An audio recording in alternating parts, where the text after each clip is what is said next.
Estamos tratando ainda da importante matéria de hermenêutica, página de número 30, os judeus de Qumran.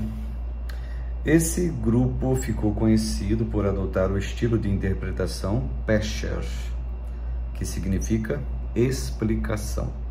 Essa forma se baseou extensivamente das práticas midrásticas, mas incluía um significativo enfoque escatológico. Esse movimento acreditava que tudo quanto os antigos profetas escreveram tinha um significado profético que devia ser imediatamente cumprido por intermédio de sua comunidade, a famosa comunidade de Qumran, onde João fazia parte, João Batista, época de Jesus. Era comum a interpretação apocalíptica juntamente com a ideia de que Deus tinha revelado os mistérios outrora ocultos. Muitas vezes a interpretação Pesher, guarde bem essa palavra Pesher, que quer dizer explicação, era denotada pela frase "este é aquela", indicando que o presente fenômeno é cumprimento daquela antiga profecia. Os adeptos deste movimento viam-se como os remanescentes de justos na terra, observe, cercado por pessoas más. Com isso, aguardavam uma intervenção de Yahvé, momento esse que participariam da implantação de um novo tempo. A exótica comunidade de Qumran pensava e agia dessa forma.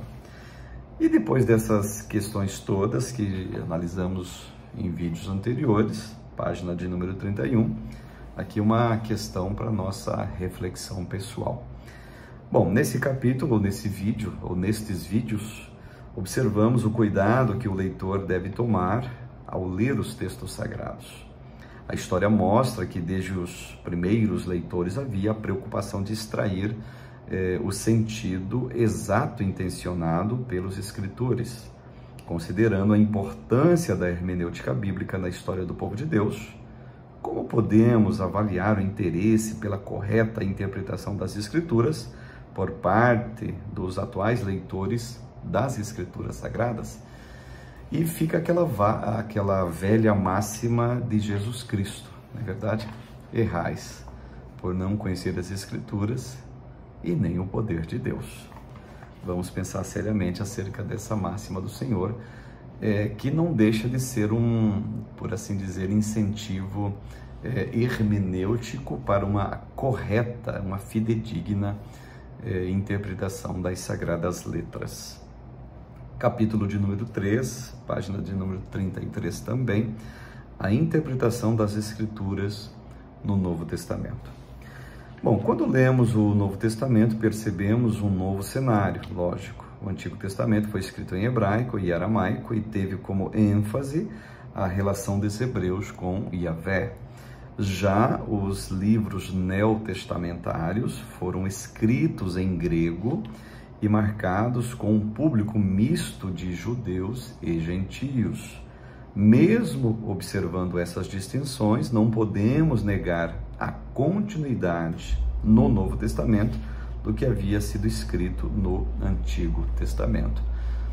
Antigo Testamento é uma seta que indica um futuro próximo onde muitas coisas se cumpririam numa pessoa.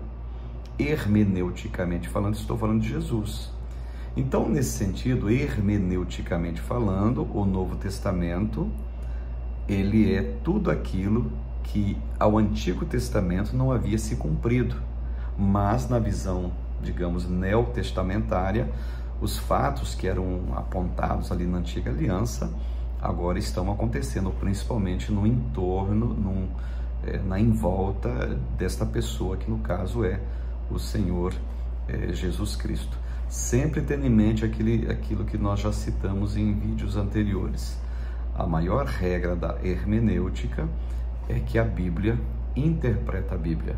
Então, digamos assim, o Antigo Testamento foi escrito e para que nós tivéssemos um entendimento maior dessa antiga aliança, é aí que nós temos acesso ao Novo Testamento para ter esse entendimento, onde a gente categoriza o Novo Testamento como a hermenêutica correta da antiga aliança. Podemos afirmar desta maneira.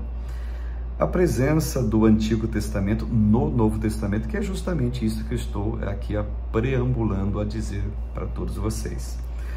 Então, praticamente todos os escritores do Novo Testamento foram de origem judaica, todos eles, com exceção, claro, do Lucas, que era grego, que podemos dizer que ele é de origem helenística. Os demais são todos de origem judaica, inclusive o apóstolo Paulo, o famosíssimo apóstolo aos gentios. Então, esse detalhe é claramente percebido nas diversas citações que são feitas. Segundo Virkler, daquele escritor daquele livro de hermenêutica lançado em 92, excelente livro, vou frisar novamente, peço que vocês adquiram, se puderem, esse livro, que é muito importante. Então, segundo Virkler, aproximadamente 10% do Novo Testamento constitui-se de citações diretas, de paráfrases do Antigo Testamento ou de alusões a ele. Então, ele está colocando em citações diretas, não estou dizendo aqui nem de interpretação agora, tá? De citação direta, esse grande hermeneuta que é o Virkler, ele diz que 10% da Antiga Aliança está tudo aqui no Novo Testamento. É aquilo que eu já disse para vocês. O Novo Testamento é, digamos, a explicação hermenêutica do Antigo Testamento. Então, algumas mudanças significativas ocorreram no intervalo entre o período veterotestamentário e neotestamentário.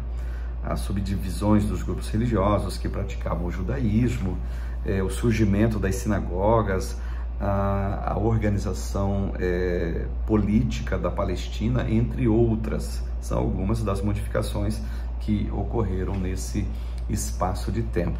Lembrando um fato importante, que não houve nenhum escrito, digamos assim, relevante que se tornou parte do cânon sagrado naquele período que termina o Antigo Testamento, aquele silêncio que a gente diz, né, de quase 4 séculos, até chegar às páginas do Novo Testamento.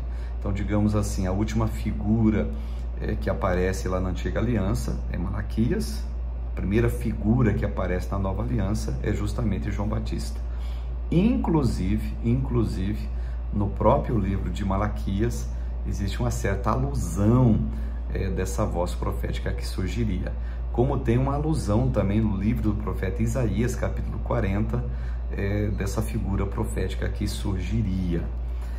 No entanto, página 34, diversas práticas religiosas e instituições que nasceram na Antiga Aliança, elas ainda continuaram no Novo Testamento. Entre essas instituições, a gente cita, por exemplo, página 34, o templo. O templo permaneceu. As últimas informações que temos acerca do antigo templo, do templo no Antigo Testamento, não são as melhores. O retorno dos exilados possibilitou a reconstrução. No entanto, o segundo templo não tinha mais o mesmo fulgor do primeiro feito por Salomão. E aqui eu abro um parênteses para citar para vocês o seguinte: por mais que essa instituição do Antigo Testamento ela permanece no Novo, o artigo mais importante do Antigo Templo, vamos pensar aqui no templo do Shilomon, o templo de Salomão, evidentemente não era o ouro por fora, não era a construção, a arquitetura, a beleza, o esplendor do templo, mas sim a Arca da Aliança que estava dentro do templo. E é evidente, meus amados, que a Arca da Aliança, no templo de Zorobabel, ainda no Antigo Testamento, essa arca não estava mais ali.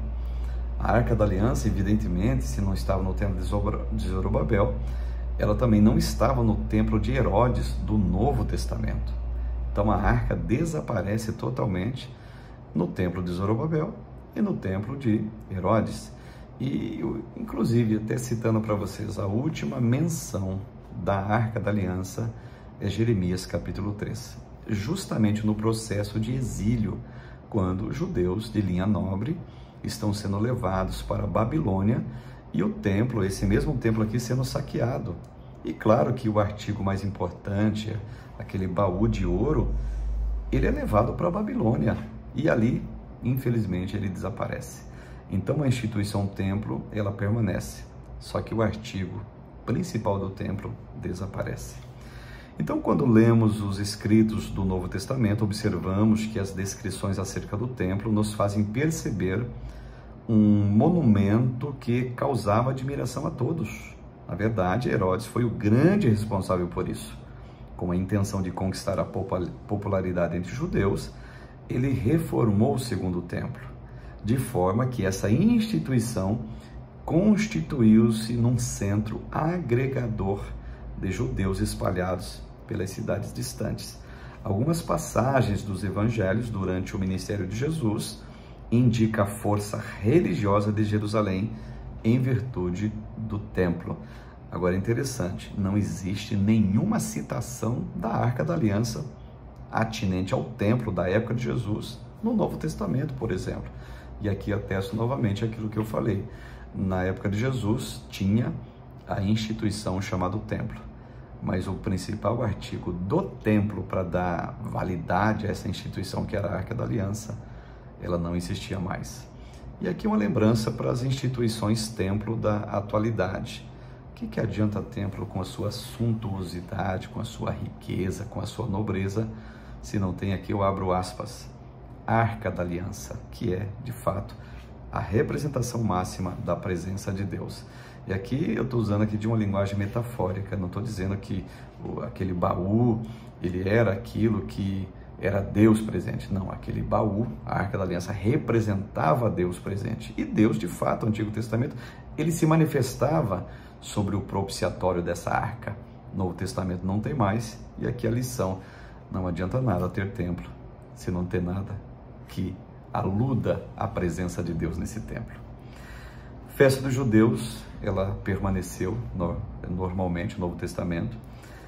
O ministério sacerdotal, mesma coisa, permaneceu. A expectativa messiânica também permaneceu no Novo Testamento. E Jesus e o Antigo Testamento, observe. O ministério terreno de Jesus foi marcado por ensinos, pregações, e a referência escriturística do mestre sempre foi o Antigo Testamento. Aqui uma pergunta: qual era a Bíblia que Jesus usava para pregar? Ora, a Bíblia que Jesus usava para pregar eram todos os escritos do Antigo Testamento.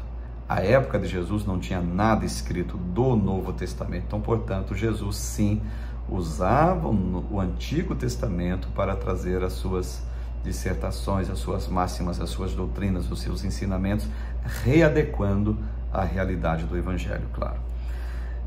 Então, em diversos momentos, ele utilizou passagens da Antiga Aliança para corroborar uma afirmação, ou mesmo indicar o cumprimento de profecias feitas anteriormente ao seu respeito. A figura de Jesus é o cumprimento da Antiga Aliança. Foram muitas as citações de Cristo a passagens veterotestamentárias, e aqui tem várias referências na página 35, referência a Abel, Noé, Abraão, o pacto da circuncisão, Sodoma e Gomorra, Isaac e Jacó, Jonas ele citou, Maná, Elias, Eliseu, várias citações do Senhor ele cita das páginas do Antigo Testamento, agora na realidade no Novo Testamento. Na página 35 ainda, bem baixo, então essas aqui que eu citei são algumas referências que indicam o profundo interesse de Cristo pelos escritos do Velho Testamento. Ele usou até, inclusive, como eu já afirmei, com regularidade essas passagens como competente tribunal de apelação em seus debates com escribas e fariseus.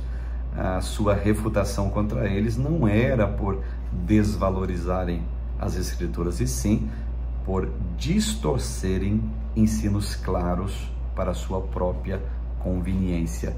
E isso é, digamos assim, um dos grandes objetivos da hermenêutica autenticamente bíblica: combater as distorções que pessoas fazem das Escrituras por mera conveniência pessoal e, digamos assim, por favorecimento deste ou daquele grupo que está, evidentemente, contra a verdade da palavra de Deus.